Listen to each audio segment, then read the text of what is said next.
Hoodoo Brown was a cunning criminal who used his political position as a cover for his criminal enterprises.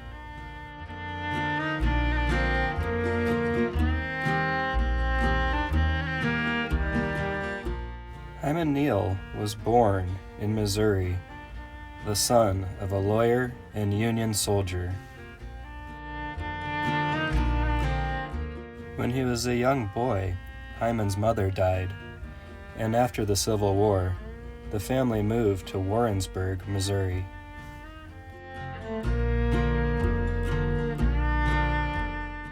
As a teenager, Hyman had several odd jobs, including a printer's devil, or apprentice. One day, he was asked to retrieve rags needed for printing. He ran out the back door, jumped on a freight train going by the office. He reportedly said, "Get your own darn rags," as he jumped on the train, leaving Missouri behind.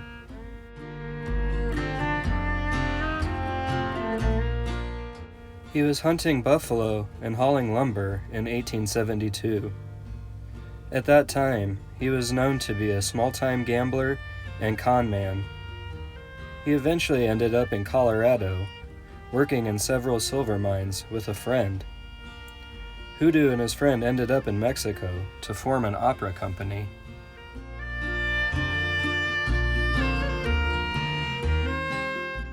He was described as tall and thin, with light hair and a small mustache. One reporter said he had a rakish look, and one would set him down as a desperate character and a man to be aware of.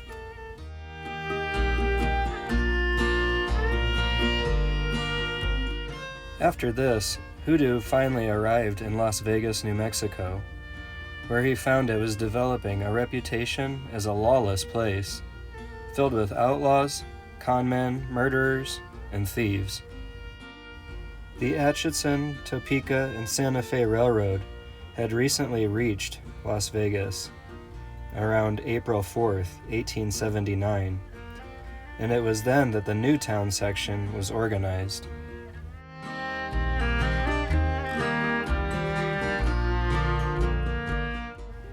Hyman somehow managed to get himself elected Justice of the Peace and acting coroner. He soon became known as Hoodoo Brown.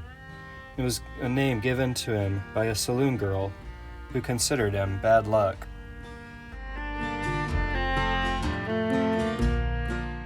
After his rise to power, Hoodoo began recruiting friends and criminals from the area to serve as his enforcers.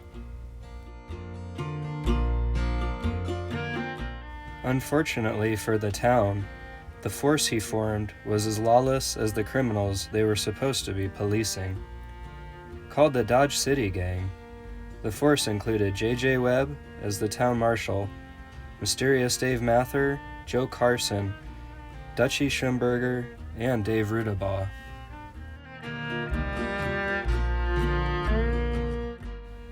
Hoodoo's main assistant was a largish man named John Schundberger, better known as Dutchie.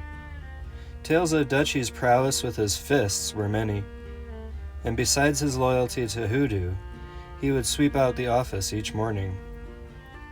Brown also appointed a posse of constables to enforce the law in Newtown. The problem was that most of them were criminals of one kind or another, and most had ties to Dodge City, Kansas. Hence, they came to be called the Dodge City Gang. Brown paid their salaries from funds he collected from the town's merchants for the security the constables provided, essentially acting as an Old West mafia.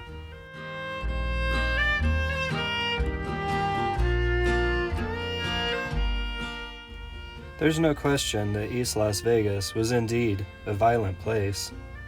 Miguel Otero, territorial governor of New Mexico from 1897 to 1906, spent quite some time there in the late 1870s. He said, "For more than a year after the entry of the railroad, it can be stated without fear of contradiction that Las Vegas was the hottest town in the country." Such a statement would be substantiated by the record for 1 month. which the old files of the Daily Optic establish.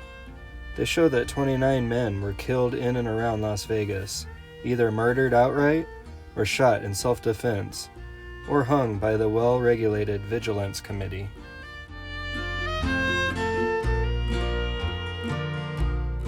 From around 1879 and through 1880, the Dodge City Gang took a firm grip on Las Vegas, New Mexico, and the area surrounding it. Hoodoo led the Dodge City Gang on stagecoach and train robberies, murders, thievery, and municipal corruption.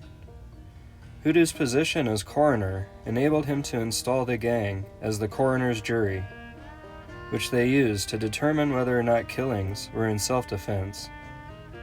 This position also enabled Hoodoo's gang to cover up most of their crimes.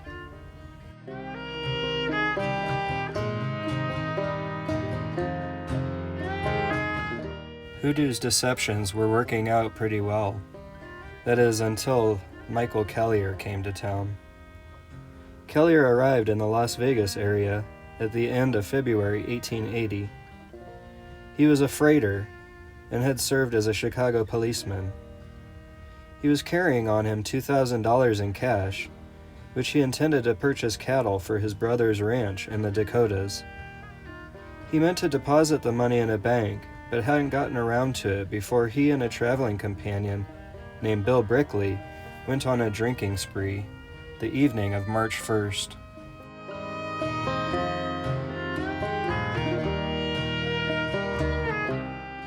While the two travelers hit every saloon in town, Hoodoo organized his men to orchestrate a murder and robbery. Soon, an altercation occurred at one of the saloons. In the commotion, Officers Webb and Dutchy were summoned, and one of the men killed Kellier, shooting him without warning and killing him instantly.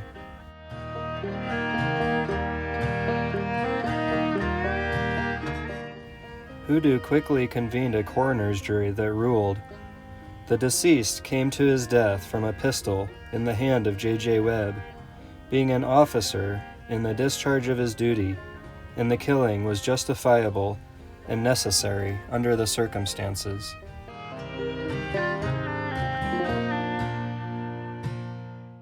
Hoodoo took $1,000 off of Kellier's dead body, and then got greedy, going to Charles Blanchard, the probate judge, and asked to be appointed administrator of Kellier's estate. Judge Blanchard did some digging and figured out what Hoodoo was up to. Very shortly, warrants were issued for Webb, charging first-degree murder, and H.G. Neill, charging larceny. Sheriff's deputies arrested Webb on March 5th, but there was no trace of Hoodoo Brown.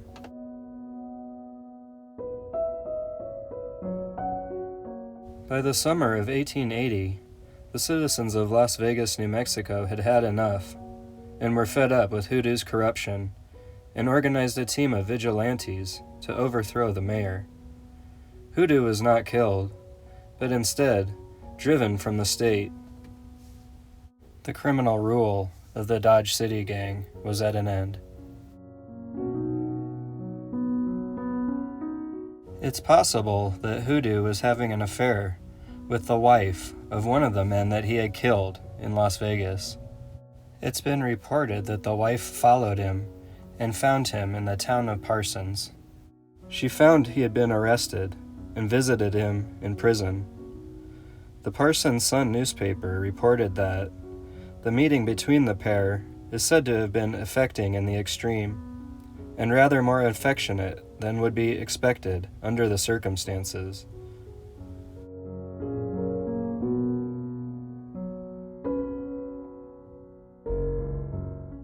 Soon afterward, Hoodoo hired 2 local attorneys and was released when the attorneys managed to prove that the officers had no legal authority for holding Brown.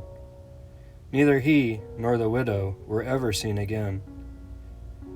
The Chicago Times soon reported that Brown and the widow had been skylarking through some of the interior towns of Kansas ever since.